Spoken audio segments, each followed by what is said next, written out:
Alpha Mafia boss went on a blind date for his friend, but fell in love with Omega date at first sight. The entire cafe went dead silent when Seoul's most feared Alpha Mafia boss leaned across a small white table and asked an Omega he had known for 8 minutes to please stop leaving. Dave froze with his backpack strap in his hand. Charlie Kim did not beg.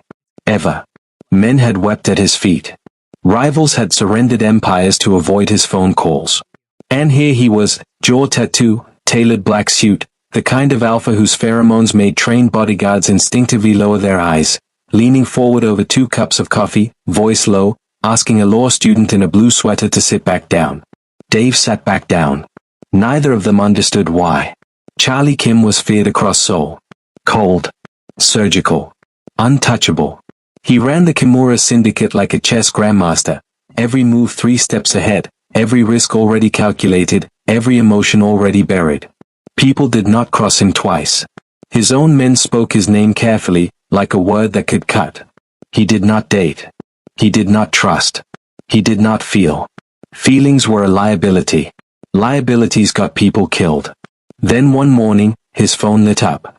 Jiho. His oldest friend. His most loyal lieutenant. Charlie. I need you. Blind date. 30 minutes. I twisted my ankle, I can't walk, he, the contact set it up, I cannot cancel last minute, please. No. I owe you my life. Charlie was quiet for exactly 4 seconds. 10 minutes. I sit, I leave. Don't call this a favor. He did not change out of his work suit. He drove to a quiet cafe near Yonsei University with the patience of a man completing a transaction. He checked his watch when he sat down. He planned to check it again in 10 minutes and stand up. Then the cafe door opened. Dave walked in late, backpack strap twisted, a smear of ink on his left hand, dark braided hair slightly windswept, and Charlie's entire chest did something it had never done before.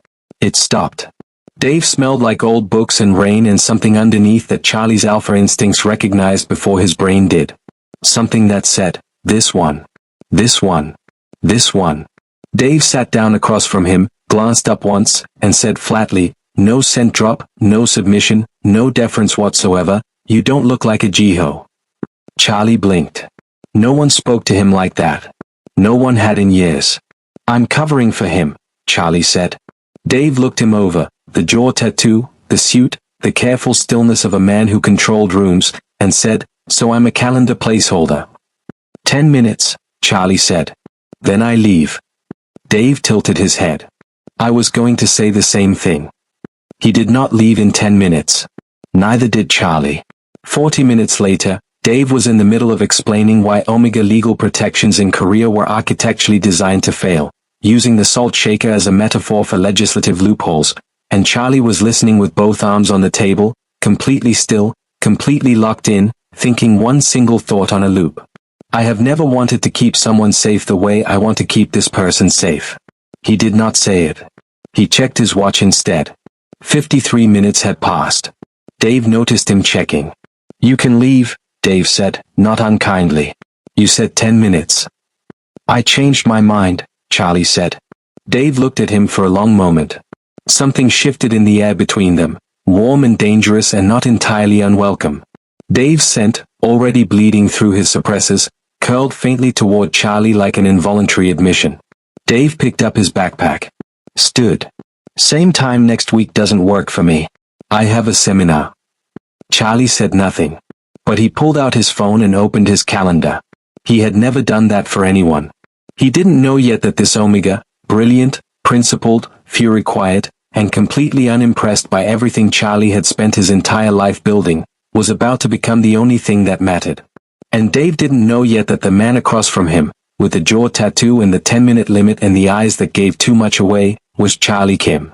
The most dangerous alpha in Seoul. The man who was about to burn down his own empire. For him. Charlie Kim arrived 4 minutes early. Not because he was eager. Because Charlie Kim was never late to anything. Not meetings, not negotiations, not the quiet, necessary endings of things that needed to end. Punctuality was control. And control was the only language he had ever trusted. He chose a table near the back wall out of habit. Sight lines to the door, back unexposed. He ordered black coffee, checked his phone twice, and settled into the particular stillness of a man who had learned long ago that patience was just violence with better posture. The cafe was soft and warm, blue walls, gold trim, the kind of place that believed in things like second chances and afternoon light. Charlie looked faintly out of place in it, the way a blade looks out of place on a dinner table. Technically functional. Wrong energy entirely. He checked his watch. He would be here for 10 minutes. Then he would leave, call Jiho, and never discuss this again. The door opened. Charlie looked up. Dave was late by 7 minutes, which he clearly already knew, because he was walking fast and slightly breathless, backpack hanging off one shoulder, the strap twisted the wrong way around. His dark hair was braided back neatly, the one thing about him that suggested the morning had gone according to plan. Everything else suggested it hadn't. There was ink on his left hand, a smudge of it along the outer edge of his palm, the kind that came from writing fast and not caring about the mess. His blue sweater had a small mark on the cuff. His eyes, when they swept the cafe, were sharp and a little tired, the particular exhaustion of someone who stayed up finishing things that mattered. He spotted Charlie. He stopped for exactly 1 second. Then he crossed the cafe, pulled out the chair across from him, sat down, and said, "You don't look like a Jiho." Charlie said, "I'm covering for him." Dave looked at him the way people rarely looked at Charlie Kim, directly, without flinching, taking inventory without apology. His gaze moved once across the jaw tattoo, the suit, the set of Charlie's shoulders, and returned to his face. He did not lower his eyes. He did not adjust his scent. He did not perform a single note of the deference that Omegas were socially conditioned to offer alphas on instinct. "So I'm a placeholder appointment," Dave said. It was not quite a question. It had the flat, dry quality of someone naming a thing accurately and waiting to see if anyone would bother to argue. Charlie had been called many things. Feared. Ruthless. Untouchable. No one had ever reduced him to a calendar substitution before.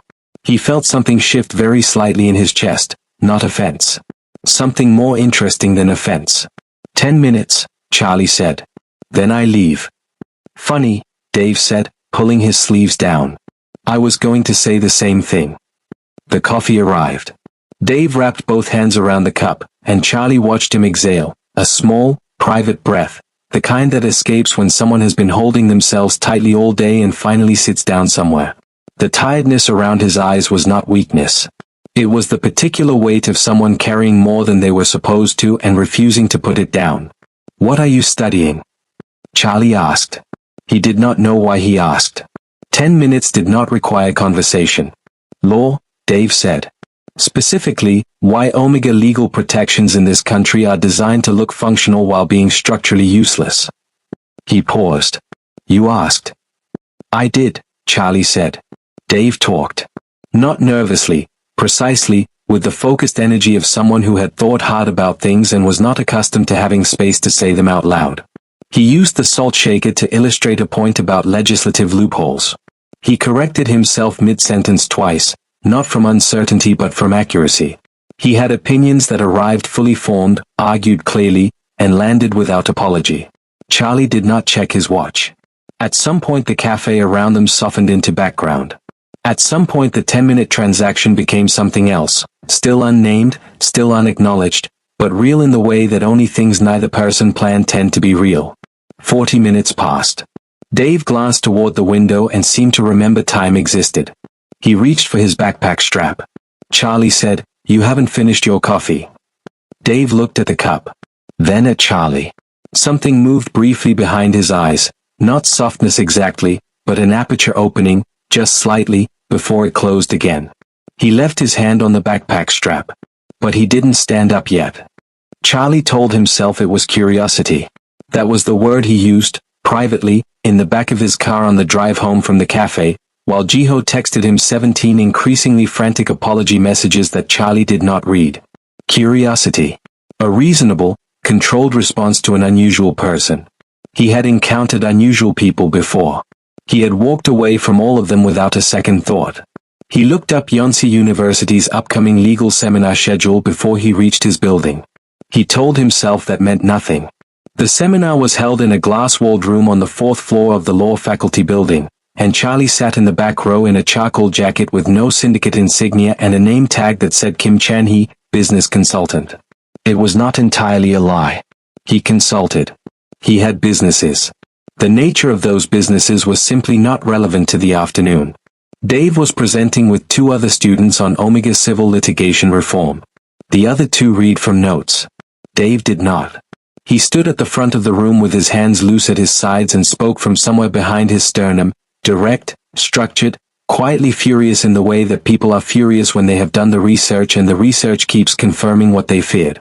He caught 3 professors off guard with a citation they had not expected. He did not look pleased with himself about it. He just moved on. Charlie stayed for the entire 90 minutes. Afterward, in the corridor, Dave spotted him before Charlie could decide whether to approach. Dave stopped walking. Looked at him with those direct, taking inventory eyes. "The business consultant," Dave said. "I heard it was a good seminar. How did you know where I study?" A lesser man might have invented something elaborate. Charlie said, "Jiho mentioned you were at Yonsei." Dave looked at him for a moment, measuring, not quite suspicious, not quite not. Then he said, "The seminar was closed registration." "I registered." "Under what name?" "Kim Chan-hee."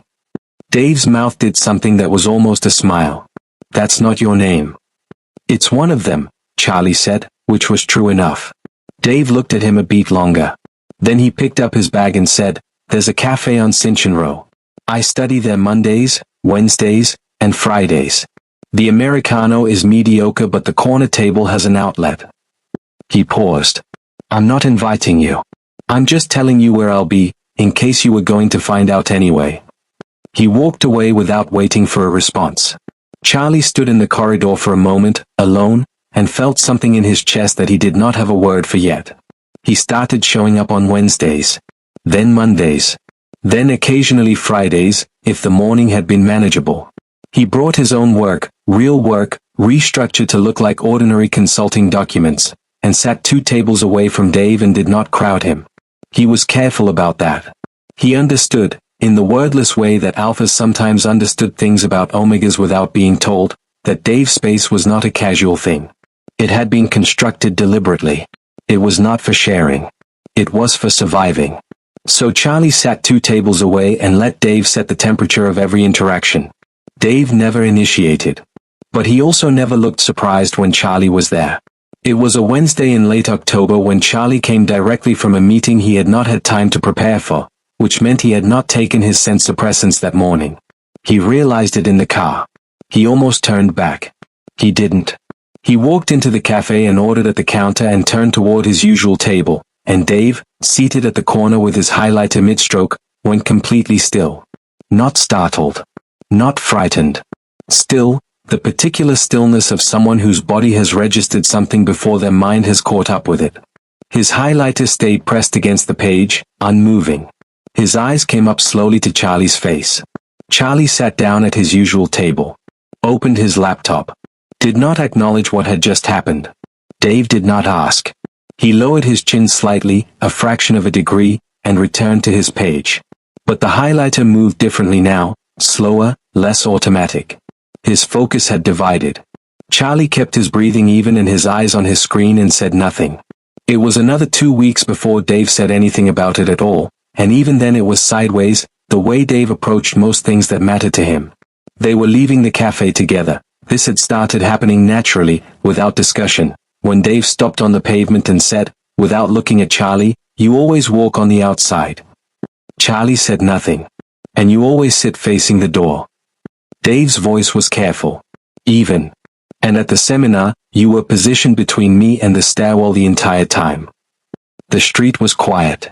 A light rain had started, soft and indifferent. "Does it bother you?" Charlie asked. Dave was quiet for a long moment. The rain touched his hair, the shoulders of his sweater. "No," he said finally. He said it like a man who had checked his own answer 3 times and was still not sure whether to trust it. Then he turned up his collar and walked home. Charlie watched him go, and did not follow, because Dave had not asked him to.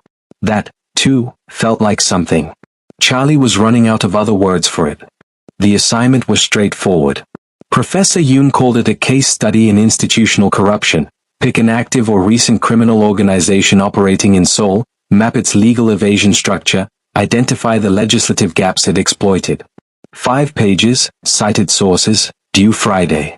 Dave picked the Kimura Syndicate because it was the most architecturally interesting.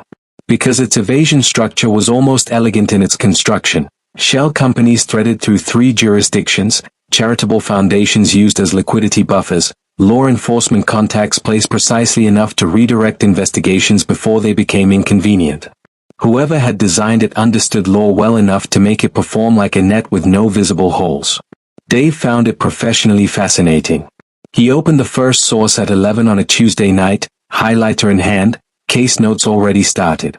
By midnight, he had 4 browser tabs open and a hollow feeling in his sternum that he was trying not to identify. By 12:30, he had the photograph. It was from a financial crimes watchdog report, buried in an appendix, the kind of image taken from a distance, slightly grainy, clearly surveillance. A man leaving a building in Gangnam. Tall.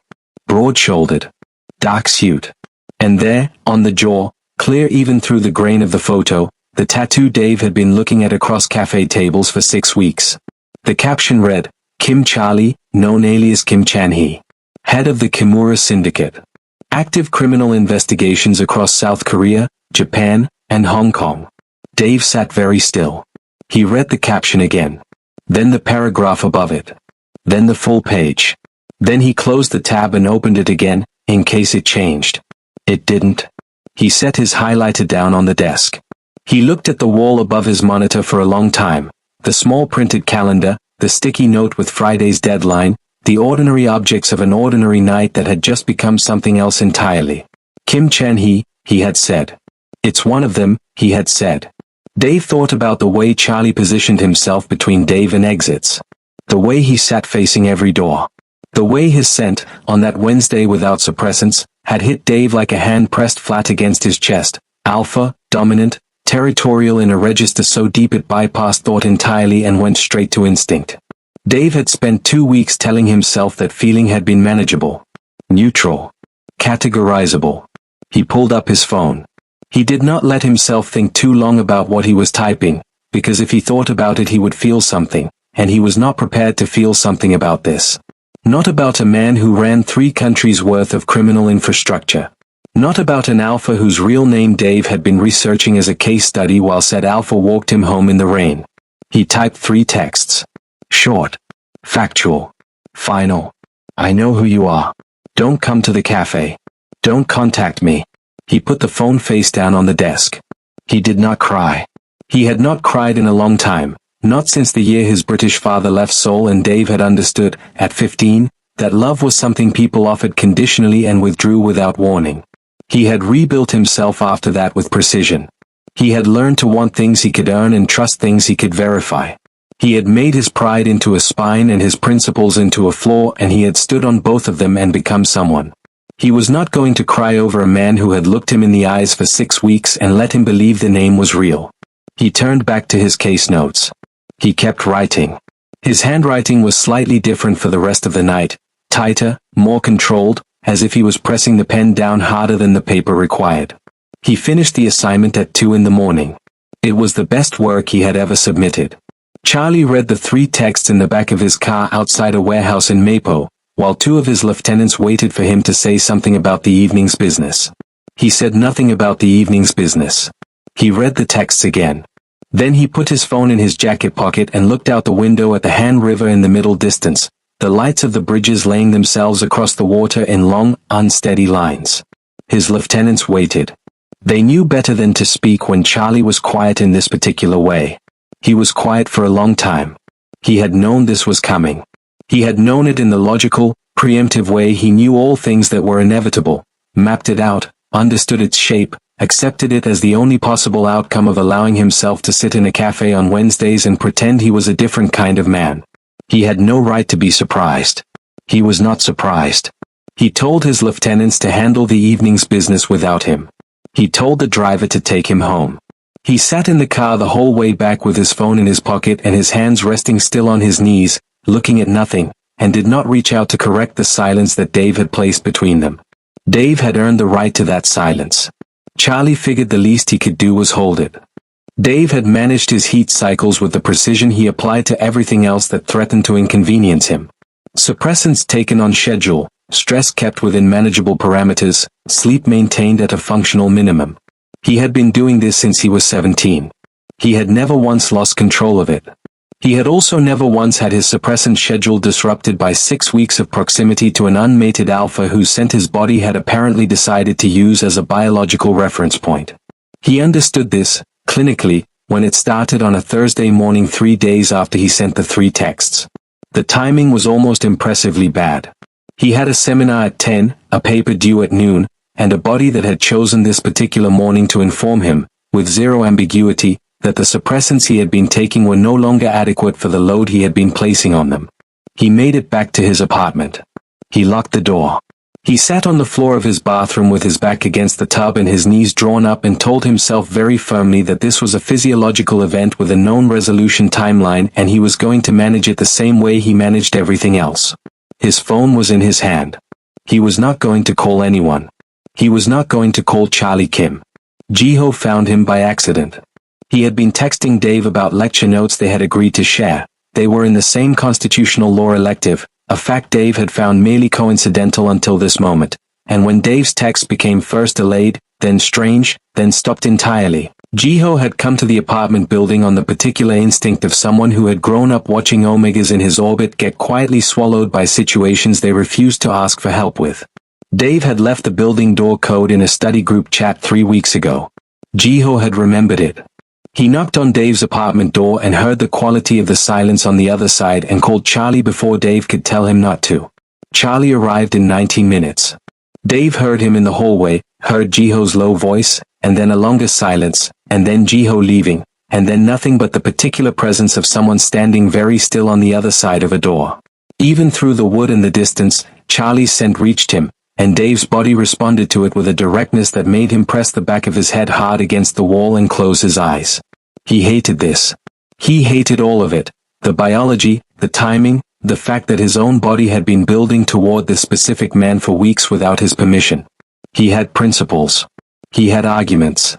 He had a 5-page case study on Charlie Kim's criminal infrastructure sitting in his submitted assignments folder. None of it was relevant to what was currently happening in his nervous system. And that was the most humiliating part. Charlie's voice came through the door. Low. Even. No urgency in it, which Dave recognized as a deliberate choice. I'm not here to come in, Charlie said. I just didn't want you to be alone. Dave said nothing. You don't have to talk, Charlie said. I'm going to sit down out here. Take your time. Dave heard the soft sound of Charlie settling onto the floor, the faint shift of fabric, jacket coming off, probably, which meant he was genuinely prepared to stay. Dave sat on his side of the door with his forehead tipped forward and his jaw set and his hands pressed flat on the floor and listened to Charlie Kim, the most feared alpha in Seoul, a man whose name made grown men lower their eyes, sit on a hallway floor and talk to him through a door. He talked about low things. Quiet things. The river in winter, the way it looked from the bridges at 5 in the morning when the city was still deciding whether to wake up. A dog that lived near his building and had, for reasons no one understood, decided that Charlie was its person. The first and only time Jiho had tried to cook and a specific category of disaster that had followed. He did not talk about himself.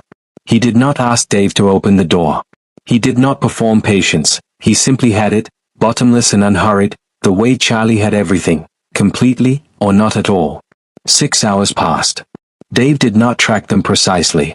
Time had gone soft and unreliable. But at some point the worst of it had receded enough that he could think in full sentences again, and the first full sentence he thought was, he is still there. He stood up slowly. He crossed the room. He put his hand on the door handle. Charlie, he said. His voice came out lower than he intended. Still here, Charlie said immediately. Not I told you so. Just, present. Accounted for. Dave opened the door. Charlie was on the floor, back against the opposite wall, jacket folded beside him, sleeves rolled to the forearm, looking up at Dave with eyes that were careful and tired and completely without demand. I'm not going anywhere, Charlie said quietly. But I won't come in unless you ask. Dave looked at him for a long moment, this man he had researched, cut off, tried to reduce to a case study, tried to make into something categorizable and therefore safe. He stepped back from the doorway. He left the door open. He walked to the couch and sat down and pulled a blanket around his shoulders and did not say a word. Charlie stayed on the floor of the hallway until Dave's breathing evened out, and then he moved, slowly, without announcement, to sit just inside the doorframe. Not inside. Not outside. Right at the threshold, like a man who understood the difference between being invited and being tolerated, and was grateful, genuinely grateful, for the latter. Dave fell asleep before midnight. Charlie did not move until morning.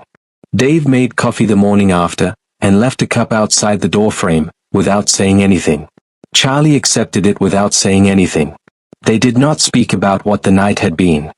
Dave was not ready to name it, and Charlie was learning, slowly and against his entire nature, that with Dave the most powerful thing he could do was wait.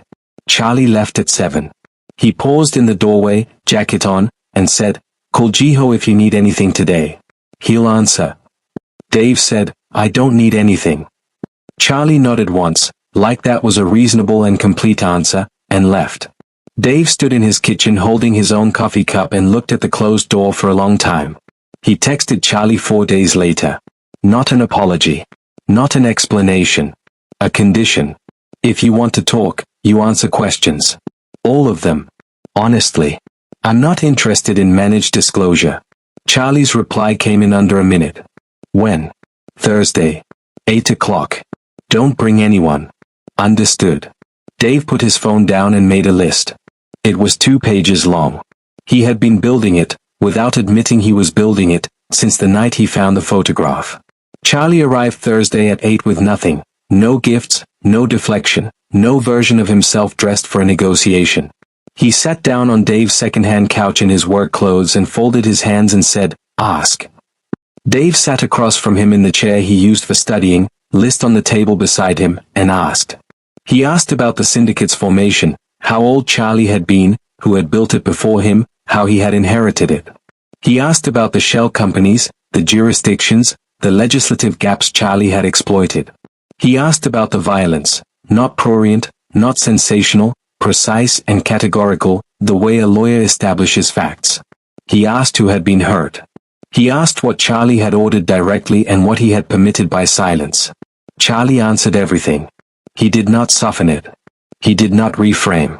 He said I ordered that when he had ordered it, and I allowed it when he had looked away, and I didn't know until afterward only twice, and both times he named what he had done with the knowledge when it arrived. His voice stayed level throughout, but something in his jaw tightened on certain answers, the ones that cost more, and Dave noticed, and did not offer absolution, because Dave was not there to offer absolution. He was there to understand who this person actually was. By midnight, Dave had worked through most of the first page of his list. He made more coffee. He brought a cup to Charlie without thinking about it, set it on the table beside him, and returned to his chair. Charlie looked at the cup. Then at Dave. Something moved briefly in his expression, unguarded, quickly contained. He kept answering. The second night Dave asked about the Omega trafficking networks that the Kimura Syndicate had historically been adjacent to. He asked it plainly, watching Charlie's face. Charlie said, "We never ran them. I had 2 men dismissed and handed to law enforcement in 2021 for making contact with a network operating out of Incheon. I have documentation if you want it." "I want it," Dave said.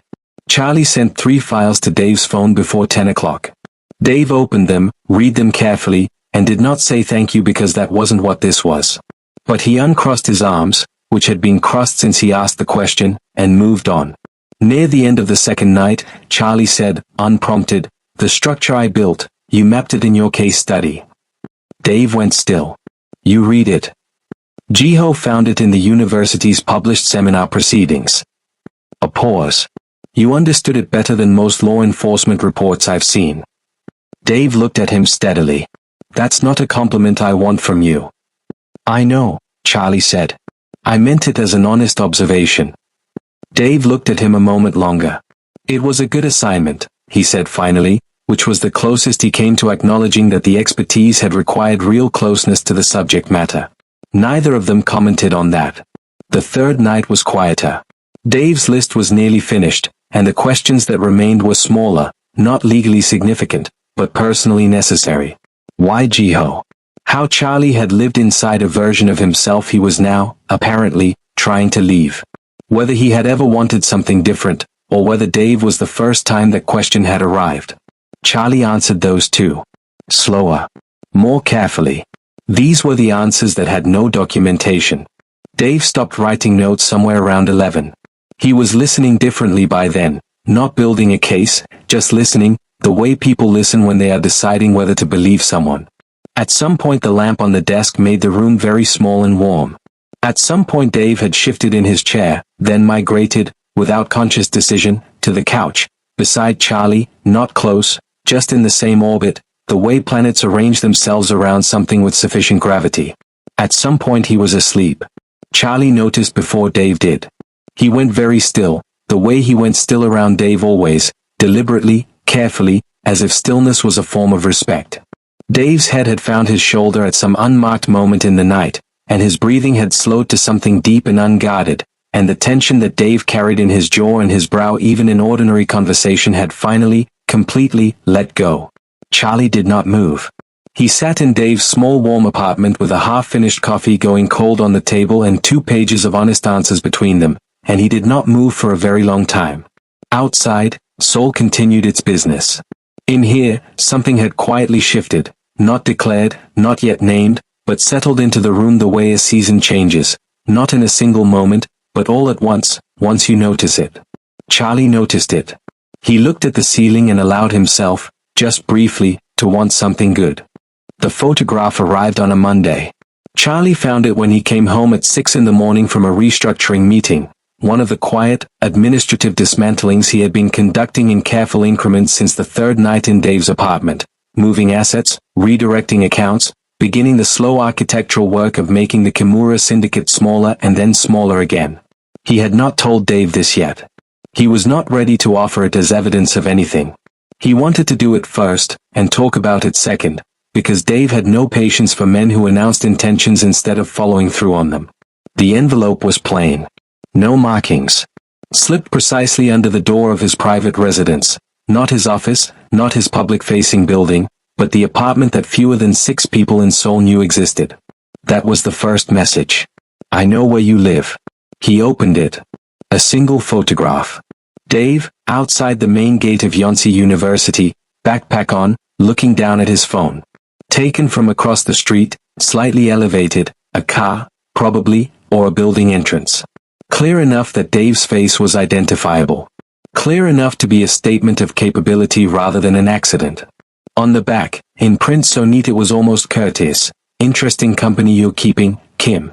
Charlie set the photograph on his kitchen table. He stood over it with his hands in his pockets and looked at it for a long time. Ryu Seongmin had been a peripheral problem for 3 years, a syndicate head operating out of Busan who had been expanding north with the patience of someone who understood that Seoul was a long game. He was not reckless. That was what made him dangerous. Reckless men made moves you could predict and counter. Ryu made moves that were designed to be felt before they were understood, and by the time you understood them, the next one was already in motion. Charlie's first instinct arrived fully formed and entirely familiar. It was the instinct that had kept him alive for 15 years in a world that killed people for showing vulnerability. It spoke in the language of preemption and leverage and the particular efficiency of problems resolved before they became crises. He could have Ryu's Busan operation disrupted by Wednesday. He could make the photograph irrelevant by making Ryu's ability to act on it irrelevant. He had done more with less, faster, with fewer resources than he currently had available. He stood over the photograph and let the instinct run its full course in his mind, detailed and complete. Then he picked up his phone and called Dave. Dave answered on the 3rd ring, voice carrying the particular texture of someone interrupted mid-focus. It's early. I need to see you today, Charlie said. Not the cafe. Somewhere private. A pause. Why? There's something I should have told you sooner. And something new that happened this morning. I want to tell you both in person. Another pause, longer. Dave was not a person who rushed past silences. He used them to think, and Charlie had learned to let him. How serious? Serious enough that you should know before you decide anything. Decide anything about what? About whether you want to keep seeing me. The silence this time was different in quality. Then Dave said, 7 o'clock. My apartment. He hung up without waiting for confirmation. Charlie arrived exactly at 7 with nothing in his hands and all of it in his face, which was as close to open as Charlie Kim got, and Dave, who had spent months learning to read the geography of this man's expressions, recognized it immediately. He set the photograph on Dave's kitchen table. Dave looked at it without touching it. He looked at it for a long time. The way Dave looked at things, he was building a complete understanding of before he responded to them. His jaw tightened once. Then he sat down.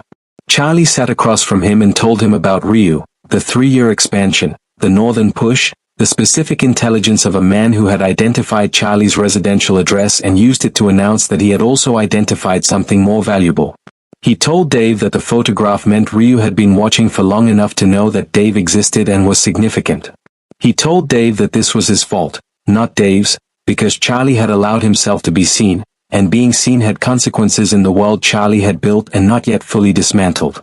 He told Dave about the dismantling. Quietly, without presenting it as a gesture. He described the restructuring he had been conducting for the past several weeks, the asset transfers, the account redirections, the incremental reduction of the syndicate's operational capacity. He said, I started it after the 3rd night. I should have told you when I started. I didn't, because I wanted it to be real before I said it out loud. Dave was quiet for a long time after Charlie stopped talking. What was your first instinct this morning? Dave asked. When you found the photograph. Charlie looked at him steadily. To neutralize Ryu before he could use it. And I called you instead. Dave looked at the photograph on the table between them. Then at Charlie. Something moved in his expression, not relief exactly, not softness, but the particular quality of a person recalculating something they had been holding carefully for a long time. He did not say thank you. He said, tell me everything you know about Ryu's operation. He got up to make coffee. He brought 2 cups back without being asked. It happened on a Tuesday, which felt wrong somehow, too ordinary a day for the thing that occurred in it. Dave had a hearing observation scheduled at the Seoul Central District Court, a 3rd-year requirement he had been looking forward to for weeks. He left his apartment at 8:30 with his notebook and his student ID and his transit card, the same way he left every morning, moving through the city with the particular efficiency of someone who had learned to navigate it on his own terms. Ryu's men took him half a block from the courthouse entrance. It was clean and fast and professional, a car pulling to the curb, 2 men, a brief and absolute removal from the public street before anyone nearby had fully processed what they were seeing. Dave had time to register what was happening, and to be coldly, furiously clear-eyed about it, and to do the mental calculation that resistance at this specific moment would be counterproductive. He got in the car. He kept his notebook. Charlie's phone rang at 9:14. A number he recognized, one of 2 people in Seoul who had eyes on Dave's route on the mornings Dave went to the courthouse, a precaution Charlie had put in place after the photograph without telling Dave, because Dave would have objected and Charlie had decided that Dave's objection was a price he was willing to pay in exchange for Dave being alive. He listened to 40 seconds of information. Then he made 4 calls in under 3 minutes. Then he told his driver where to go. Ryu had chosen a building in Yeongjungpo, neutral territory by old syndicate geography, which meant he still thought this was a negotiation about territory. Charlie understood immediately, on arrival, that Ryu had fundamentally misread what Charlie Kim had become in the past several months, because Ryu was operating on the last known version of him. The last known version of Charlie Kim would have arrived to destroy something. Charlie arrived with 12 men, 3 lawyers, a senior investigator from the government's anti-corruption task force named Inspector Wu, who had been in careful, undisclosed communication with Charlie for 6 weeks, and a set of documents that represented the full, itemized surrender of Kimura Syndicate assets across 4 jurisdictions. He had been building toward this moment since October. He had simply not anticipated that Ryu would choose the timeline. Dave was in a chair in an interior room, wrists zip-tied in front of him, a detail that entered Charlie's field of vision and produced a feeling so precise and so total that he spent 3 seconds simply standing still, containing it. Dave looked up when Charlie came through the door. His expression was controlled and furious and completely unafraid, and he had, apparently, spent his time in the chair making notes in his notebook, which he was still holding. Charlie met his eyes for 1 second. Then he turned to Ryu. Ryu had expected leverage. He had expected the Charlie Kim of 3 years ago, the one who responded to threats with overwhelming and immediate force, who treated his own empire as the only thing worth protecting. What he got was something he did not have a framework for. Charlie laid the asset documents on the table. He explained, in the flat and precise tone he used for transactions of consequence, that Inspector Wu's task force would be receiving full cooperation and full documentation of Kimura Syndicate operations across all active jurisdictions. That this cooperation had been in negotiation for 6 weeks. That the process was now, effective today, formally initiated with witnesses present. He looked at Ryu. "You have nothing to leverage," he said. "There's nothing left to threaten." Ryu looked at the documents. At Inspector Wu. At the 12 men positioned throughout the room who had not moved and were not going to move unless Charlie said otherwise. Something shifted in Ryu's face, the specific recalibration of a man who had walked into a game and discovered the board had been changed before he arrived. "You're burning your own empire," Ryu said. "For an Omega." "I'm building something that lasts," Charlie said. "For reasons that are no longer your business." He nodded to Inspector Wu. They cut the zip ties. Dave stood, straightened his sweater, and accepted the witness documentation from Inspector Wu's associate with the steadiness of someone who had prepared for bar exams and appellate arguments and had decided that his hands were not going to shake today. He read every page before he signed. Charlie waited without speaking, without rushing, without anything except the particular patience that had become, over months, the most reliable thing Dave knew about him. Dave signed with the pen Inspector Wu provided. His hands were ink-stained at the left palm, old habit, same as always, and he signed clearly and completely and set the pen down. He did not look at Charlie until the room had emptied. When it had, Dave stood in the quiet of it and looked at the man across from him, the man who had arrived with everything he had built and handed it over without hesitation, in exchange for nothing except the right to be believed. He did not say "I told you so," because Dave had never wanted to be right about Charlie Kim. He crossed the room. He stood in front of Charlie and looked at him directly, the way he had looked at him in the cafe on the first day, without flinching, taking full inventory. Then he reached out and adjusted the collar of Charlie's jacket, which had been slightly displaced in the activity of the morning, and smoothed it flat with both hands, and did not move away afterward. Charlie went very still. "Let's go home," Dave said quietly. It was the first time he had used a plural. Charlie exhaled, slow, complete, like a breath he had been holding for the better part of a year. "Yes," he said. The letter arrived by email, which felt insufficient for the weight of it. Dave read it twice at his kitchen table on a Wednesday morning, 3 weeks after the courthouse, while Charlie sat on his couch reading case files Inspector Wu had sent over, part of the ongoing cooperation process, which had become, in practice, a second occupation. Charlie looked up when Dave went quiet. Dave had a particular quality of silence for significant things, and Charlie had learned to distinguish it from his ordinary working quiet. "Good news or complicated news?" Charlie asked. Dave set his phone down. "The London internship," he said. "I got it." Charlie looked at him for a moment. Then he said, "When do you leave?" "Not are you going. Not what does this mean for us. Just, when." Dave looked at him steadily. 6 weeks. Charlie nodded once, the way he nodded at facts that required acknowledgement before processing. Then he looked back down at his case files. Dave watched him for a moment, the set of his jaw, the careful stillness of a man holding something in, and felt something move through his chest that he did not try to name or dismiss. He picked up his phone again and began composing his acceptance. The 6 weeks were ordinary in the way that precious things sometimes disguise themselves as ordinary. Dave had documents to file, a visa to arrange, a sublet to organize for his apartment. Charlie had cooperation hearings, asset transfer proceedings, and the slow institutional work of becoming a different kind of man in the eyes of organizations that had spent years trying to prosecute him. They were both busy. They saw each other 4 or 5 times a week, which was what they had been doing since October, and neither of them made a formal declaration about what that meant, because Dave did not traffic in declarations and Charlie had learned to take his cues from Dave. They did not bond. It was not a discussion they had, it was simply a thing that did not happen, the way certain true things exist in the space between two people without requiring articulation. They were not ready.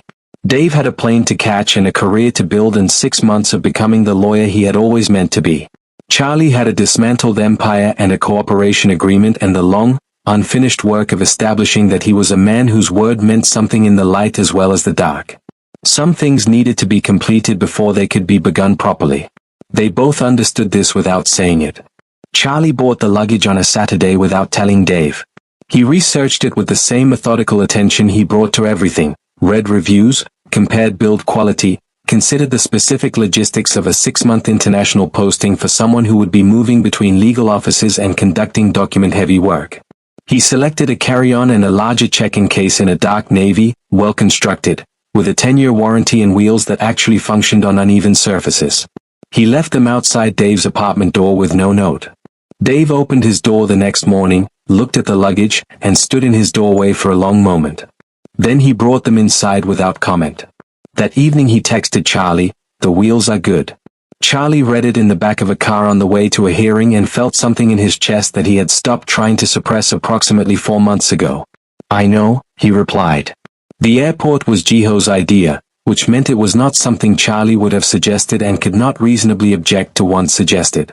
Jiho cried from the departures drop-off all the way to the check-in queue, which Dave accepted with the patient tolerance of someone who had long since made peace with the fact that Jiho's emotional range was extensive and entirely unself-conscious. Jiho had brought a paper bag of convenience store snacks for the flight, itemized and labeled, and presented it to Dave with the gravity of someone bestowing provisions for a significant journey. Dave said, "It's London, not the frontier." Jiho said, "Same thing," and cried slightly harder. Charlie stood slightly apart from this exchange with his hands in his jacket pockets and said nothing, which Dave had come to understand was not distance but the particular quality of Charlie's attention when he was paying the most of it. He was watching Dave the way he had watched him since the first day in the cafe, taking inventory, memorizing, cataloging the details of a person he intended to know completely. When the check-in queue moved and Jiho stepped away to deal with a phone call he had been ignoring for 10 minutes, Dave turned to Charlie directly. They stood in the departures hall in the ordinary noise of a Thursday morning, people moving around them in all directions, and looked at each other the way they had learned to look at each other, without armor, without performance, without anything except the plain fact of what was between them. Charlie reached into his jacket pocket and held out a scarf. Dark gray, simple, soft. Dave recognized it, had seen it on Charlie's coat rack for months. "It's cold in London in March," Charlie said. Dave took it. He looked down at it for a moment, and then, with the deliberate and unhurried care of someone making a choice, he wrapped it around his neck. Charlie's scent rose from the fabric immediately, warm and certain, the scent Dave's body had been orienting toward since October without his permission. Dave adjusted the scarf. Did not remove it. He looked up at Charlie. 6 months, Dave said. 6 months, Charlie said. Not a complaint. A fact with a fixed endpoint. Dave picked up his carry-on.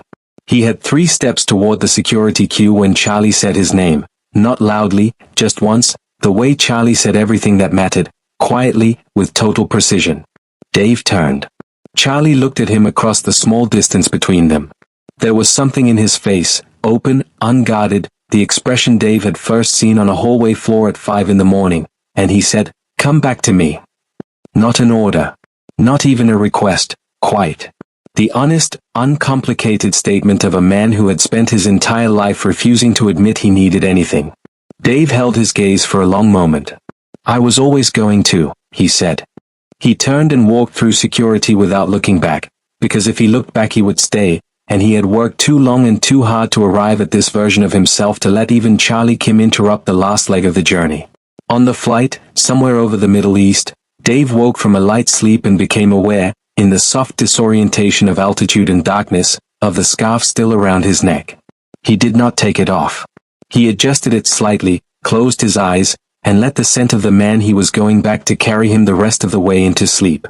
Dave passed the Korean bar exam on a Tuesday morning in London, sitting at a desk in his internship housing with bad overhead lighting and a cup of tea that had gone cold 2 hours before he finished. He found out at 11:17 GMT. He sat with the result on his screen for a long moment, in the particular silence of someone who has worked toward something for so long that its arrival feels both inevitable and startling. He texted Charlie before he texted anyone else. No preamble. Just, "I passed." Charlie's reply came in 40 seconds. 2 words, "I know." Dave stared at his phone. How? Inspector Wu has a contact at the admissions board. I asked him to let me know when results were released. Dave sat back in his chair. Outside the window, London was doing its usual grey and unhurried morning. He looked at Charlie's message for a long moment and felt the particular warmth of being known by someone who pays attention not because they are required to but because they have decided you are worth the precision. That's a misuse of official contacts, Dave typed. Former criminal, Charlie replied. Managing the transition. Dave laughed. Actually laughed, alone in a room in London at 11:20 in the morning, and then looked at the ceiling and thought, 6 more weeks. He came home on the 1st of April, which Jiho said was cosmically appropriate and Dave said was a coincidence and Charlie said nothing about because Charlie had stopped at the grocery store that morning and stocked Dave's refrigerator with the specific things Dave actually ate, using the key Dave had given him 3 months into the internship for the practical purpose of collecting mail, and had not mentioned doing so. Dave discovered it that evening after dropping his bags. He stood in his kitchen and opened the refrigerator and stood there for a moment, taking inventory, the particular brands, the specific items, the evidence of someone who had paid close enough attention to know the difference between what Dave said he would eat and what Dave actually ate. He closed the refrigerator. He sent Charlie one text, Han River. Tomorrow. 6 o'clock. Charlie replied, I'll be there. Spring had arrived in Seoul in the tentative, provisional way of early April, warm enough during the day to believe in it, cool enough at dusk to remember winter had opinions. The river caught the last of the light and held it in long, moving lines across the water, and the path along the bank was occupied by the ordinary evening population of the city, runners, couples, an elderly man feeding birds with the methodical patience of a long-standing appointment. Charlie was there before 6. Dave saw him from a distance, standing at the railing above the water, hands in his jacket pockets, watching the river with the self-contained stillness that had once read to Dave as dangerous and now read as simply Charlie, the way certain people occupy space so completely that the space organizes itself around them. He was not surrounded by men. There were no black cars idling at the curb, no lieutenants at a respectful distance, no architecture of threat holding the perimeter. He was alone, on a public path, on an ordinary evening, like a person who had nothing to protect and nothing to hide. Dave stopped a few feet away. Charlie turned. He looked at Dave the way he had looked at him in the departures hall 6 months ago, fully, without reservation, taking the whole of him in at once. You look different, Charlie said. London does that, Dave said. He moved to stand beside Charlie at the railing. Below them, the Han River ran its indifferent and continuous course. How's the consultancy? 3 contracts with law enforcement agencies. 1 with a financial crimes unit in Busan. Inspector Wu refers cases. A pause. It's slow. Slow is legitimate, Dave said. I know. I'm learning to prefer it. Dave looked at him sidelong.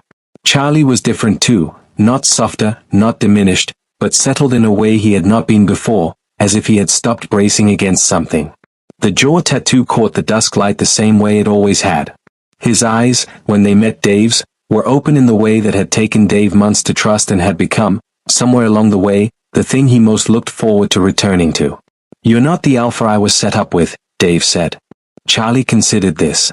No, he said. I'm the one who chose to be better. The words landed simply, without performance, the statement of a man who had done the work quietly and in the right order and was not asking for credit, simply acknowledging a fact. Dave turned to face him fully. And then, with the deliberate and conscious decision of a man who had spent 6 months in London and 6 months before that learning the difference between surrender and choice, he stopped. He let his suppressants go. Not chemically, he had taken them that morning, but the other kind. The internal architecture of careful distance he had been maintaining since the first day in the cafe, the controlled management of his own scent and response and the permissions he gave his own biology. He let it down, all of it, the way you open a window you have kept closed for a very long time. His scent opened fully into the evening air, warm and unguarded, rain and old books and something underneath that was simply Dave, unmediated, offered without condition. Charlie went completely still. He inhaled once. Not dramatic, not performed, just a single breath taken with the full attention of a man receiving something he had waited for without demanding it. His eyes closed. The tension across his shoulders released in one slow, complete movement, like a structure that had been bearing weight for years and has finally been permitted to rest. When he opened his eyes, he was smiling. It was not the controlled, minimal expression Dave had occasionally seen in unguarded moments over the past year. It was something that started in his eyes and arrived at his mouth without stopping to ask permission, open and unhurried and entirely, completely real.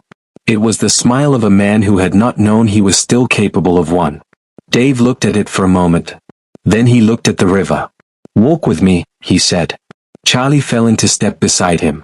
They walked along the Han River as the last of the light left the water and the city came on in increments around them. The bridges first, then the buildings, then the ordinary constellations of a Seoul evening arranging themselves above the skyline. They walked without destination, without urgency, without the particular weight of men who are being followed or watched or anticipated. No one followed them. For the first time, no one needed to. Somewhere near the second bridge, without announcement or ceremony, Dave's hand found Charlie's at their sides, not grasping, just present, the way certain true things arrive, quietly, completely, as if they were always going to. Charlie's fingers closed around his. They kept walking. The river ran alongside them, unhurried and continuous, carrying the city's reflection in long and shifting lines. Two men moving through an ordinary evening in Seoul, on the other side of everything they had survived to get here, choosing each other in the plain and unwitnessed way that only the most real choices are ever made. No audience. No performance. No version of themselves designed for anyone else's understanding. Just this. Just them. Just the river and the evening and the long, open road of whatever came next.